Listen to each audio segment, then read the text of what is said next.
Bienvenue dans Terrienne, l'actualité sur la condition des femmes dans le monde. Et si le féminisme passait aussi par les hommes? Nous savons toutes et tous que la réponse à cette question est oui, bien sûr, mais comment? Eh bien, ça commence dès le plus jeune âge. Après leur documentaire « Les mâles du siècle », pour savoir ce que le féminisme a fait ou pas aux hommes, le réalisateur Laurent Métairie et la philosophe Camille Froidevaux-Métairie ont mené l'enquête auprès de garçons de 7 à 18 ans.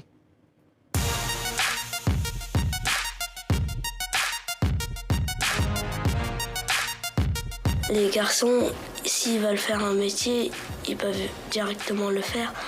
Alors que les filles, des fois, elles sont pas admises. On leur dit qu'on va leur mettre un poste politique et ils vont être à la fin. On va les mettre dans un poste politique, mais genre le dernier des plus nuls. Qu'une femme soit générale, colonel ou commissaire, c'est très bien. Et aujourd'hui, on parle beaucoup d'injonctions faites aux femmes, mais aussi d'injonctions à la virilité. Le fameux « Sois un homme, mon fils » est toujours d'actualité, comme nous l'explique Laurent Métairie.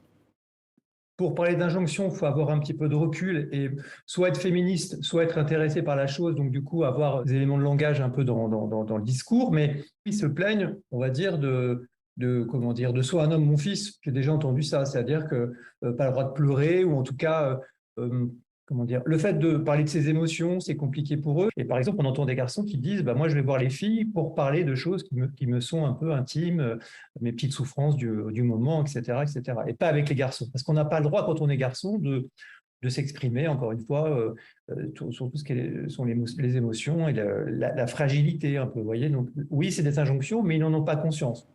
Oui, en même temps, les garçons d'aujourd'hui ne sont pas les mêmes que ceux d'hier, comme tient à nous le préciser Camille Froidevaux-Métairie, conseillère scientifique sur ce documentaire. Ce qui est peut-être nouveau, c'est qu'ils ont une forme de conscience de tout ça et une forme de résistance aussi, et y compris chez les plus jeunes, hein, c'est pas seulement les ados, c'est-à-dire qu'on sent bien que c'est une génération qui dispose d'outils que les précédentes n'avaient pas, via les réseaux sociaux notamment.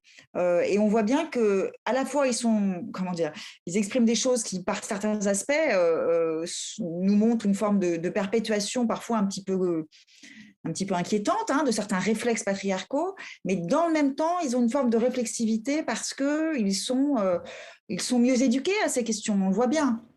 Alors, les garçons sont-ils les féministes que le féminisme attendait? Pour ça, il faut absolument mettre en place une pédagogie féministe et ça passe bien sûr par les hommes. Il ne suffit pas que les hommes, disons, se déclarent des alliés ou soient d'accord avec nos combats, mais il faut qu'ils y prennent part, en réfléchissant même à produire des outils à destination des garçons. Et une campagne de financement participatif à ce film a été lancée sur Internet. Pour en savoir plus, rendez-vous sur le site de Terrienne, un film important et nécessaire. Pour d'autres infos, on se retrouve ici même la semaine prochaine.